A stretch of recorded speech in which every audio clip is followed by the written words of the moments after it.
राजस्थान की सियासी साजिश, लेकिन अब वो फर्जी साबित हुई।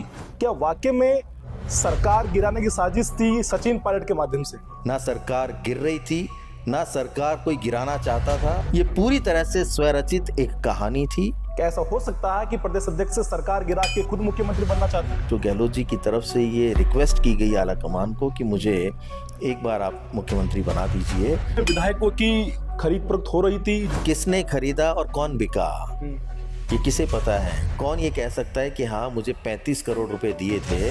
आलाकमान गहलोत को वेटेज कम दे रहा है। किसी भी कार्यक्रम के लिए बिना बुलाए पहुंच जाते हैं, वहां जाके अपनी तस्वीर स्टैब्लिश किया जाता है कि देखिए हम आला कमान के आज भी नजदीक हैं। पायलट की दिल्ली तक अच्छी पकड़ है। केंद्रीय नेतृत्व और राष्ट्रीय जो नेता हैं कांग्रेस के, उनके साथ उन्हीं की टीम में काम कर रहे हैं। आलाकमान क्या चाहता था? नौजवान को कांग्रेस की कमान सौंपी जाए। क्या अब ठीक है गहलोत पायलट के बीच में?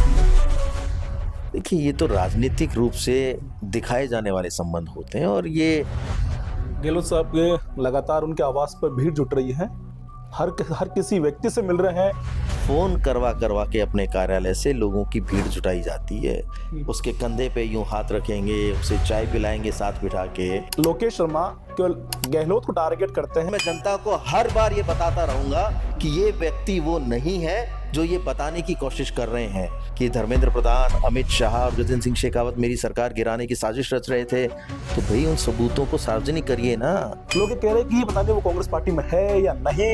मैं कांग्रेस पार्टी में था, कांग्रेस में हूं और कांग्रेस में रहूंगा। ये सिर्फ कोरी अफवाहें हैं।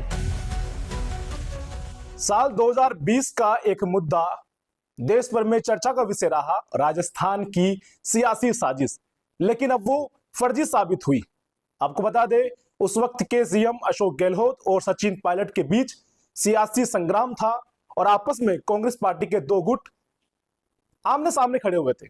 और हम बातचीत कर रहे हैं पूर्व सीएम अशोक गहलोत के पूर्व ओएसडी लोकेश शर्मा से। ये बातचीत इसलिए भी खास है क्योंकि लोकेश शर्मा उस वक्त पूर्व सीएम के ओएसडी थे और चर्चा इसलिए कर रहे हैं कि कहीं ना कहीं सियासी साजिश, लोग चर्चा करते हैं कि लोकेश शर्मा भी इसमें इन्वॉल्व थे या नहीं थे, क्योंकि कई पत्रकारों में चर्चा हो रही है उस वक्त के कि साहब कुछ ऑडियो वीडियो वायरल हुए थे इनके माध्यम से। उस विषय को लेकर चर्चा कर लेते हैं। लोकेश जी, सबसे पहले तो आपका बहुत बहुत स्वागत है। बहुत बहुत धन्यवाद आपका। अच्छा, राजस्थान में 2020 या पिछली सरकार बड़ी चर्चा का विषय रही, कई सियासी संग्राम हुए, पर लेकिन अब एसओजी ने क्लीन चिट दे दी है, हाईकोर्ट ने क्लीन चिट दे दी है। क्या पूरा मामला था? क्या वाकई में सरकार गिराने की साजिश थी सचिन पायलट के माध्यम से?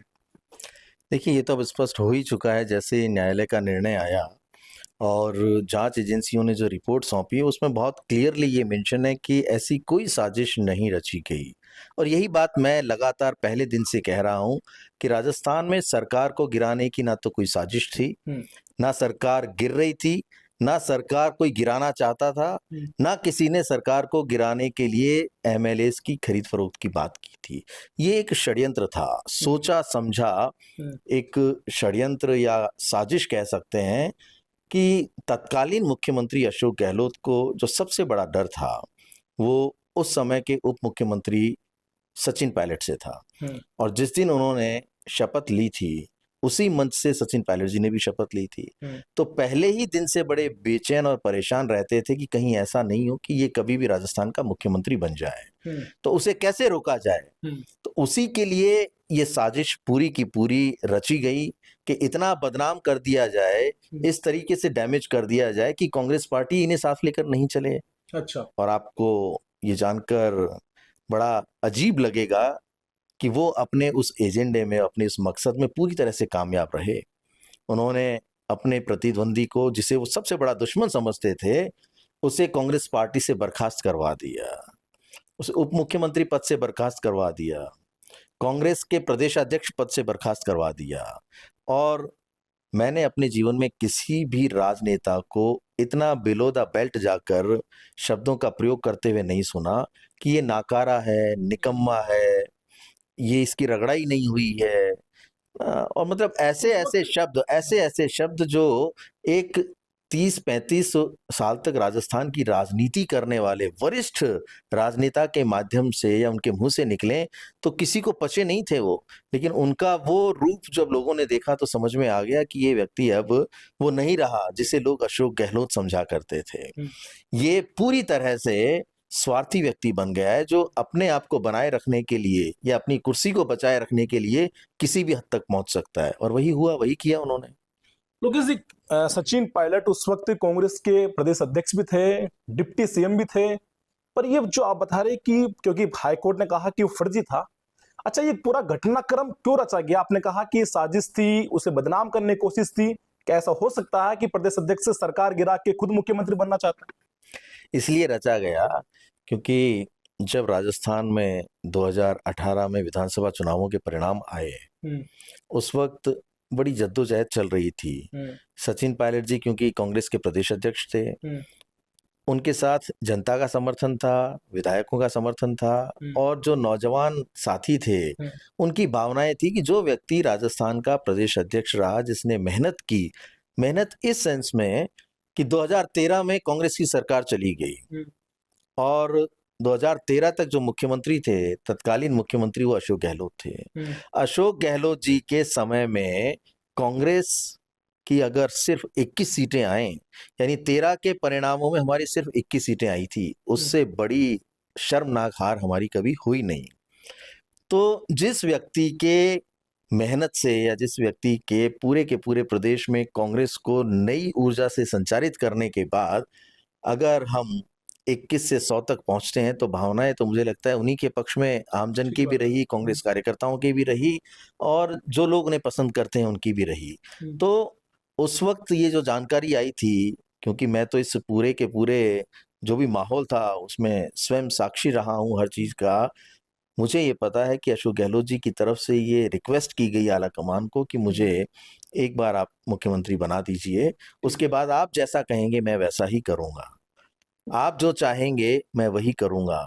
तो आपको ध्यान होगा कि राहुल गांधी जी के कार्यालय से, उनके स्वयं के हैंडल से, सोशल मीडिया के हैंडल से एक तस्वीर पोस्ट हुई जिसमें एक तरफ सचिन पायलट जी थे, एक तरफ अशोक गहलोत जी थे और बीच में राहुल गांधी जी थे। उस तस्वीर के पोस्ट होने के बाद हर व्यक्ति को ये समझ में आया कि हाँ, अब राजस्थान में आने वाले समय में कभी भी इस नौजवान को मुख्यमंत्री की कमान सौंपी जा सकती है। और वही अशोक गहलोत जी के लिए सबसे बड़ा एक डर उनके मन में बैठ गया कि ये कभी भी मुझे पद से हटा के इन्हें मुख्यमंत्री बना सकते हैं। तो अब इसे कैसे बदनाम किया जाए, कैसे इनको कांग्रेस की नजरों में गिराया जाए, कैसे इतना डैमेज कर दिया जाए कि कांग्रेस पार्टी खुद कह दे कि आप हमारे साथ चलने के लायक नहीं हैं, क्योंकि आप अपनी पार्टी की सरकार गिराना चाहते हैं। तो बड़ी सोची समझी रणनीति के तहत अपने आप को बनाए रखने के लिए, अपनी कुर्सी को बनाए रखने के लिए, राजनीतिक लाभ के लिए अपने मुख्यमंत्री पद का, अपने सरकारी मशीनरी का दुरुपयोग करते हुए वो षड्यंत्र रचा गया, जिसमें ये साजिश इस तरीके से लोगों के सामने लाई गई कि मेरी चुनी हुई सरकार को गिराने की साजिश रची जा रही है। जबकि वो लोगों के सामने विक्टिम बन के पेश हुए कि देखो मैं तो मुख्यमंत्री हूं, मेरी सरकार गिराने के लिए मेरी ही पार्टी का एक व्यक्ति जो प्रदेश अध्यक्ष है वो लगा हुआ है। तो उन्होंने लोगों की सिंपैथी गेन की, यानी इतने शातिर तरीके से ये आभास करवा दिया पूरे प्रदेश और देश के लोगों को। आपने तो पढ़ा है कि कितना बड़ा राजनीतिक संकट महसूस करवाया गया, जबकि संकट जैसी कोई बात थी ही नहीं। ना सरकार गिर रही थी, ना कोई सरकार को गिराने की कोशिश में लगा हुआ था। ये पूरी तरह से स्वरचित एक कहानी थी और इस कहानी को अंजाम देने वाले मुख्य सूत्रधार स्वयं तत्कालीन मुख्यमंत्री अशोक गहलोत थे। उन्होंने ये सारा का सारा जो एक कहते हैं चैप्टर लिखवाया, बनवाया, तैयार करवाया कि किस किस तरीके से किन लोगों के ऊपर आरोप लगाना है। बाद में आपको ध्यान होगा कि एक ऑडियो क्लिप्स मुझसे उन्होंने वायरल करवाई और उसी के बाद महेश जोशी जी ने जाकर नामजद एफआईआर दर्ज करवाई और तब जाके दबिशें दी गई। तो बाद में ये मामला शांत हो गया, लेकिन वो अपने मकसद में कामयाब हो गए कि किस तरीके से मुझे इसे पार्टी से निकालना है, निकलवाना है और जो मेरे लिए खतरा है उसे पूरी तरह से खत्म कर देना है। उन्होंने वो किया। अच्छा, आपने कहा कि एक ऑडियो मुझसे वायरल करवा गया, क्या इस पूरे घटनाक्रम के पीछे कोई आदमी भी है जो पूरा षड्यंत्र रच रहा था? क्या आपको कोई भनक थी कि ऐसा कोई खेल रचा जा रहा था? मैं सवाल इसलिए पूछ रहा हूं, अभी आपने कहा कि राहुल गांधी जी ने एक फोटो पोस्ट की जिसमें अशोक गहलोत सचिन पायलट थे, क्योंकि आम लोग ये कहते नजर आते हैं कि 2.5 साल अशोक गहलोत रहते हैं और 2.5 साल सचिन पायलट रहते हैं। तो क्या 2 साल के अंदर पूरा चैप्टर बना दिया गया कि 2.5 साल नहीं पूरे 5 साल रहेंगे और पायलट को साइडलाइन कर देंगे? पहले दिन से यही मंशा थी कि पूरे 5 साल मैं ही पूरे करूंगा, क्योंकि हम तो बात करते थे ना आपस में, कहते थे बिल्कुल चिंता मत करो, पूरे 5 साल मैं ही रहूंगा और सरकार हम चलाएंगे, मस्त रहेगी, आप चिंता मत करो कोई भी। आलाकमान क्या चाहता था? आलाकमान तो ये चाहते थे कि एक नौजवान को कांग्रेस की कमान सौंपी जाए, उन्हें मुख्यमंत्री बनाया जाए, ताकि आने वाले भविष्य में प्रदेश में एक ऐसा व्यक्ति जो सबको साथ लेकर चल सकता हो, उसे आगे बढ़ाने का प्रयास। मुझे लगता है आलाकमान की यही मंशा रही होगी कि अब नई लीडरशिप को तैयार किया जाना चाहिए, और ये होना भी चाहिए पार्टीज में कि वे अपने नए लोगों को मौका मिले, नई लीडरशिप तैयार हो, नौजवान लोग आगे बढ़े, ताकि उनके साथ उम्मीदें बनी रहती हैं। नए लोग जुड़ते हैं तो कारवां और बड़ा होता चला जाता है, पार्टी को भी मजबूती मिलती है और नए लोग तैयार होते हैं। तो ऐसी ही मंशा आलाकमान की भी रही होगी, लेकिन इन्होंने 2 साल के अंदर अंदर एक ऐसा माहौल तैयार कर दिया कि ये व्यक्ति मेरी सरकार गिराने की साजिश रच रहा है, और वो उन्होंने उसको एस्टेब्लिश भी किया। तो जब ये सारा ऑडियो क्लिपिंग वाला घटनाक्रम हुआ, तो इनकी वो सरकार बच गई जो गिर ही नहीं रही थी। जो माहौल बनाया गया ना कि इस ऑडियो क्लिप के बाद ये सारा कुछ हुआ और अब मैंने सरकार को संभाल लिया है और बच गई है, तो जो सरकार नहीं गिर रही थी ना, वो उनकी बच गई। क्या वाकई में विधायकों की खरीद फरोख्त हो रही थी जिस तरीके से ऑडियो वायरल हुए थे?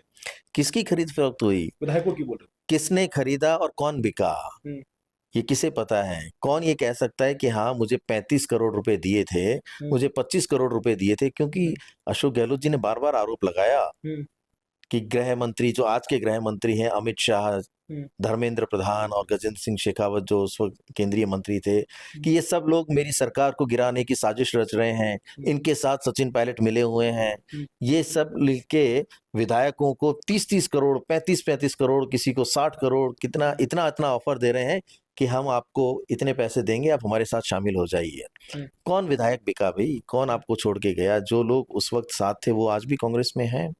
तो ये पूरी की पूरी जो कहानी आपने बनाई थी, लेकिन हाँ ये जरूर कहूंगा कि आपने पूरे प्रदेश और देश की जनता को ये महसूस करा दिया कि वाकई इनकी सरकार गिरने वाली थी, जबकि ऐसा कुछ हो नहीं रहा था। क्या अब ठीक है गहलोत पायलट के बीच में संबंध? देखिए, ये तो राजनीतिक रूप से दिखाए जाने वाले संबंध होते हैं, और ये होना भी चाहिए पार्टीज में कि जब दो लोग एक उस स्तर तक रहे हो, एक ने बिलो द बेल्ट जाकर घटिया से घटिया शब्दों का प्रयोग किया हो, लेकिन सचिन जी ने बड़प्पन दिखाते हुए कभी भी कोई ऐसा शब्द प्रयोग में नहीं लिया जो उनके व्यक्तित्व को सूट नहीं करता हो। यानी राजनीतिक रूप से उन्होंने कभी भी हल्के शब्दों का प्रयोग नहीं किया। और आपको तो अभी हाल ही का घटनाक्रम भी पता होगा कि अपने पिताजी की पुण्यतिथि के लिए वो स्वयं पहुंचे और उन्होंने अशोक गहलोत जी को आमंत्रित किया उस कार्यक्रम के लिए, तो ये उन्होंने बड़प्पन दिखाया। तो मैं ये कहना चाहता हूं कि ये जो दिखावटी जिस भी रूप में रिश्ते हैं, अगर इनके दिखने से भी कांग्रेस मजबूत होती है तो होने चाहिए, लेकिन वास्तविक रूप में मैं ये कहना चाहता हूं कि जो राजनीतिक नुकसान अशोक गहलोत जी ने सचिन पायलट जी का किया है, उसकी भरपाई कभी नहीं हो सकती। अच्छा, एक नॉर्मली सवाल ले लेते हैं, सही? क्योंकि आम लोग चर्चा करते हैं कि जब से ये साजिश घटनाक्रम हुई, आलाकमान गहलोत को वेटेज कम दे रहा है, पायलट की दिल्ली तक अच्छी पकड़ है।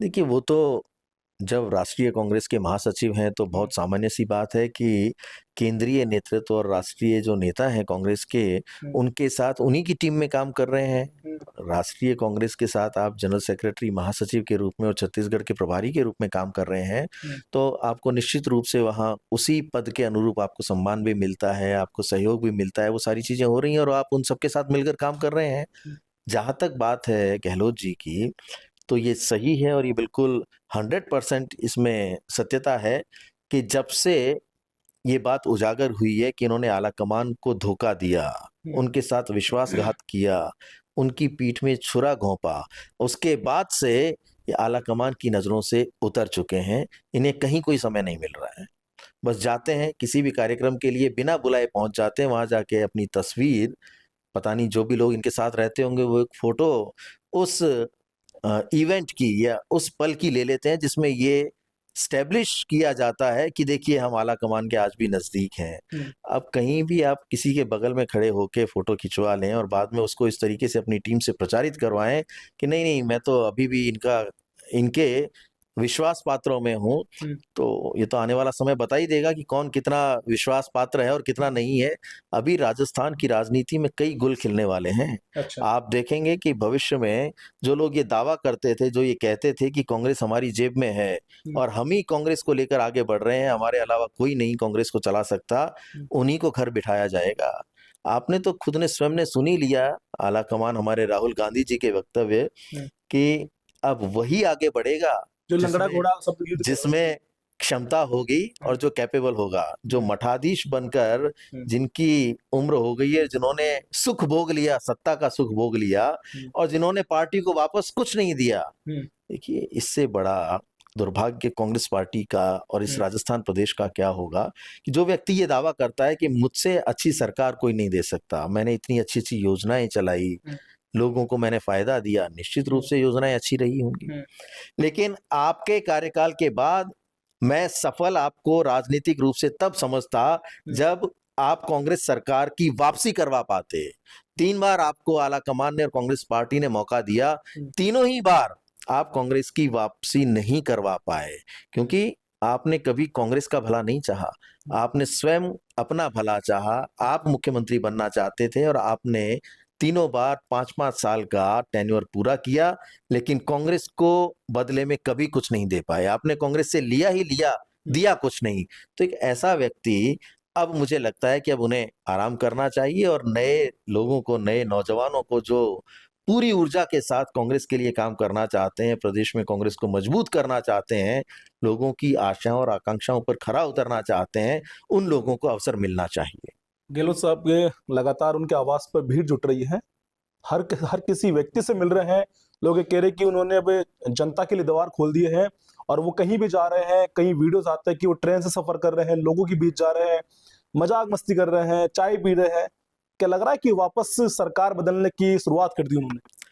ये इनका दोहरा चरित्र है, जिसके बारे में मैं पहले भी जिक्र कर चुका हूं कि ये वो व्यक्ति हैं, जब सरकार में होते हैं तो इनका रूप अलग होता है और जब विपक्ष में होते हैं तो इनका रूप बिल्कुल अलग होता है। विपक्ष में कहते हैं कि वो प्रोटोकॉल होता है कि जब मिल नहीं, विपक्ष में रहते हुए, अरे प्रोटोकॉल क्या करेगा? अगर मुख्यमंत्री चाहे कि मुझे इन 4 लोगों से मिलना है, तो क्या उनके सिक्योरिटी वाले और प्रोटोकॉल वाले उस व्यक्ति को मिलने नहीं देंगे क्या? ऐसा कतई संभव नहीं है। वो स्वयं दूरी बना लेते हैं कि अब मुझे इन लोगों से क्या काम, मैं तो मुख्यमंत्री हूँ। तो ये उनके खुद के दोहरे चरित्र का प्रमाण है कि अब जब वो बिल्कुल ठाले हैं, उनके पास समय ही समय है, तब क्योंकि अब आदत पड़ गई ना लोगों के बीच में जाने की, लोगों से मिलने जुलने की, तो किसे बुलाएं? फोन करवा करवा के अपने कार्यालय से लोगों की भीड़ जुटाई जाती है। जो बैकलॉग पड़ा हुआ है पुराने 5-5, 6-6 साल का, जब मुख्यमंत्री थे तब अगर किसी ने टाइम नोट करवाया होगा ना, तो आज उसे भी फोन करके बुलाया जा रहा है कि आप आइए। और उस वक्त के मुख्यमंत्री रहे अशोक गहलोत जी अब से मुलाकात करेंगे। और अब जब अशोक गहलोत जी मुलाकात करते हैं तो व्यक्ति को ऐसा महसूस कराते हैं कि भाई इनसे अच्छा तो कोई राजनेता हो ही नहीं सकता। उसके कंधे पे यूं हाथ रखेंगे, उसे चाय पिलाएंगे साथ बिठा के। और जब सरकार आ जाती है तो जिस व्यक्ति को उन्होंने कंधे पे हाथ रख के चाय पिलाई, उसको उस मुख्यमंत्री निवास के 5 किलोमीटर की परिधि में भी कोई घुसने नहीं देगा। तो ये इनका चरित्र है इस तरीके का। तो ये विपक्ष में ही अपने आप को ऐसा शो करते हैं कि मैं बहुत सहज हूँ, सबके लिए उपलब्ध हूँ और कोई भी आके मुझसे मिल सकता है। तो अब जब कोई मिलना ही नहीं चाहता तब तो ये लोगों को बुला बुला के मिलते हैं।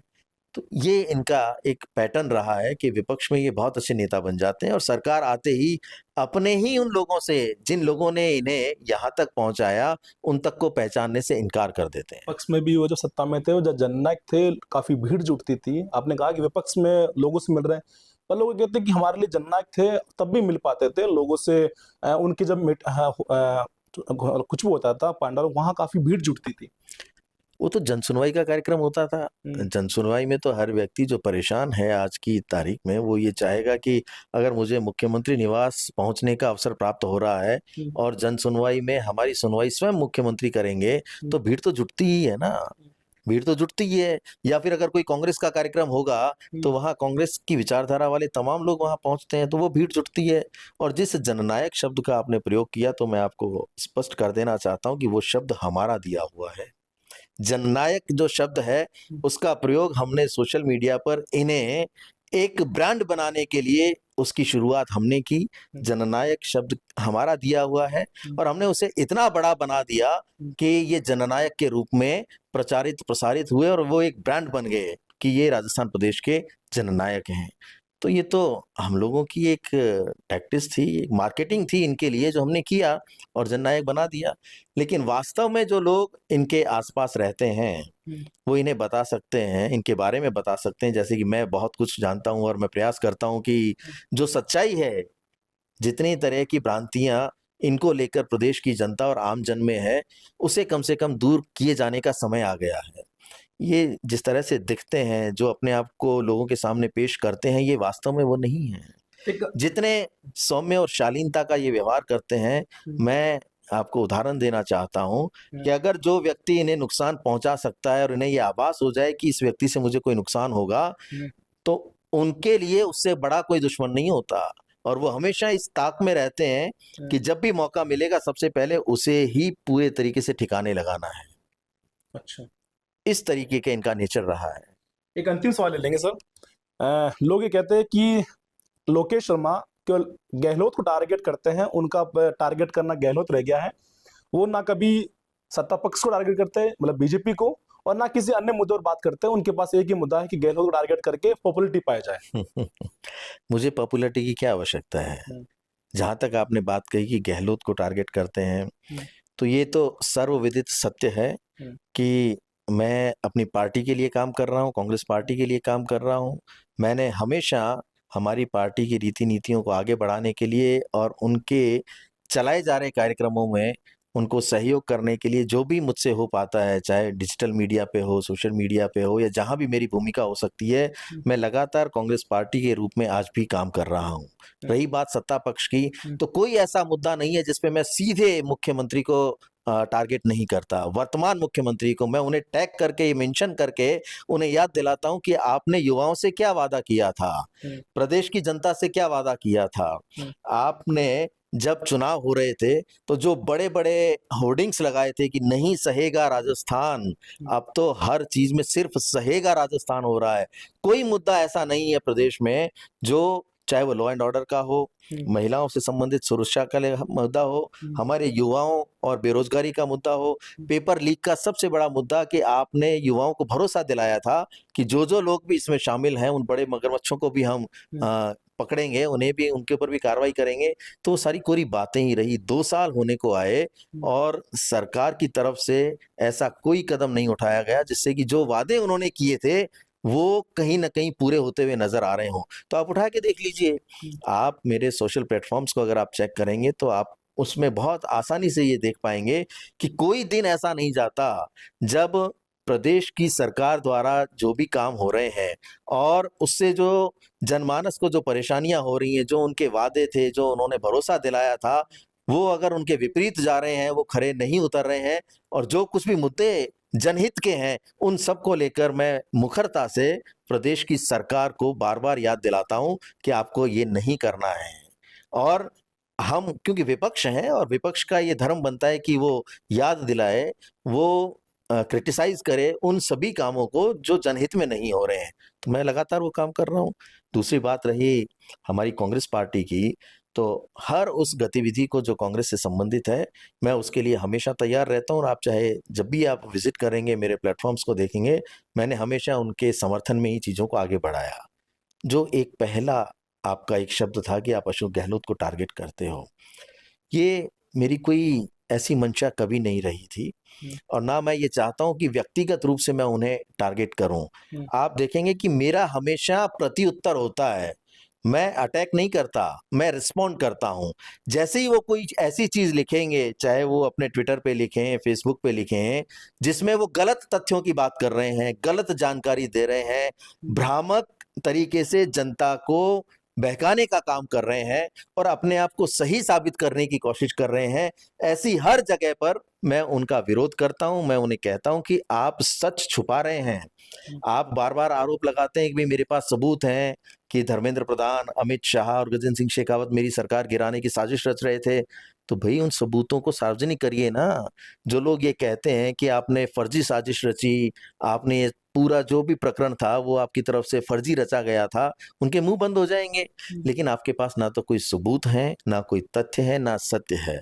तो आप देखेंगे जितनी बार भी मैंने रिएक्ट किया है, हर बार उनके ऐसे शब्दों पर जिनसे कि वो प्रदेश की जनता को भ्रमित करना चाहते हैं, सिर्फ मैंने उन पे रिएक्ट किया है। मेरा कोई टारगेट नहीं है अशोक गहलोत, मैं क्यों टारगेट करूँगा उन्हें? लेकिन मैं जनता को हर बार ये बताता रहूँगा कि ये व्यक्ति वो नहीं है जो ये बताने की कोशिश कर रहे हैं। जो ये लिख रहे हैं, जो ये बोल रहे हैं, उसमें सत्यता बिल्कुल नहीं है, क्योंकि मैं तथ्य और सत्य के साथ बात करता हूँ, मैं सबूतों के साथ बात करता हूँ। अगर मैंने ये कहा कि अशोक गहलोत जी ने मुझे वो पेन ड्राइव दिया, तो मैंने सबूत के रूप में पेश किया ना उसे। मैंने तो कोरी बातें नहीं की, ना सिर्फ आरोप लगाए। मेरे किसी भी काम से मुझे कोई राजनीतिक फायदा नहीं होना। जो भी राजनीतिक फायदा लेना था, तत्कालीन मुख्यमंत्री अशोक गहलोत ने सारे तमाम हथकंडे अपनाकर, षड्यंत्र रचकर वो सारे राजनीतिक फायदे उठाए, जिनसे वो प्रदेश की सत्ता के शीर्ष पे यानी मुख्यमंत्री बने रह सकते थे। उसी के लिए उन्होंने साम, दाम, दंड, भेद जो कुछ कर सकते थे वो सब कुछ किया और अपनी कुर्सी को बचाए रखा। तो ये कहना कि लोकेश शर्मा अशोक गहलोत को टारगेट करते हैं, मैं क्लियर कर देना चाहता हूँ कि वो मेरे टारगेट पे नहीं है। लेकिन जब भी वो कोई भी ऐसा बयान देंगे जिसमें भ्रामक जानकारी होगी, जो सच के आसपास भी नहीं होगी और जो कुछ भी वो ऐसा बताने का प्रयास करेंगे जिसमें अपने आप को सही साबित करने की कोशिश करेंगे, मैं हमेशा उनको इसी तरीके से सच के साथ जवाब देता रहूँगा। एक और सवाल ले लेते हैं। क्या आप कांग्रेस पार्टी में बने हुए हैं? क्योंकि काफ़ी एक्सपीरियंस है आप में। क्या पार्टी आपको कहीं जगह मौका देती है कि वहाँ जाके कार्यकर्ताओं से मिलिए या कहीं प्रभारी बना रही है? क्योंकि इन दिनों में आप एक्टिव दिख नहीं रहे कार्यकर्ताओं से मिलते हुए, क्योंकि जब से घटनाक्रम हुआ गहलोत को लेकर, लोग ये कह रहे हैं कि पता नहीं वो कांग्रेस पार्टी में है या नहीं, क्या उन्हें काम दे रही कि नहीं दे रही, बस वो लोगो लगा के चर्चा में रहना चाहते हैं कि मैं कांग्रेस पार्टी में हूँ। मैं कांग्रेस पार्टी में था, कांग्रेस में हूँ और कांग्रेस में रहूँगा। ये सिर्फ कोरी अफवाहें हैं कि मैं बीजेपी के संपर्क में हूँ या मैं उनके कहने पे कुछ कर रहा हूँ। तो जहाँ तक बात की आपने कि आप कांग्रेस पार्टी में किसी पद के रूप में काम कर रहे हैं, किसी जिम्मेदारी के रूप में, तो ये तो कांग्रेस पार्टी को तय करना है ना कि मुझे जो भी जिम्मेदारी देंगे मैं तो उसका निर्वहन करने के लिए तैयार हूँ। लेकिन कार्यकर्ता के रूप में कांग्रेस की विचारधारा को आगे बढ़ाने के लिए, कांग्रेस की रीति, नीति, सिद्धांत और कांग्रेस के कार्यक्रमों को आगे बढ़ाने के लिए मैं हमेशा काम कर रहा हूँ और काम करता रहूँगा। कांग्रेस में हूँ और कांग्रेस में ही रहूँगा। ना मैंने कांग्रेस छोड़ी, ना कांग्रेस पार्टी ने मुझे निष्कासित किया। तो मैं कांग्रेस में हूँ भई और हमेशा रहूँगा। जी, बहुत-बहुत धन्यवाद। हमारे साथ थे लोकेश शर्मा जी। काफ़ी लंबी चौड़ी बात हो गई। मुद्दा था 2020 के लेकर कि जिस तरीके से सचिन पायलट सरकार गिराने को लेकर ये मामला बड़ा उत्पन्न हुआ था, पर उन्हें क्लीन चिट मिल गई है। देखते रहिए जयपुर से सुरेंद्र की रिपोर्ट।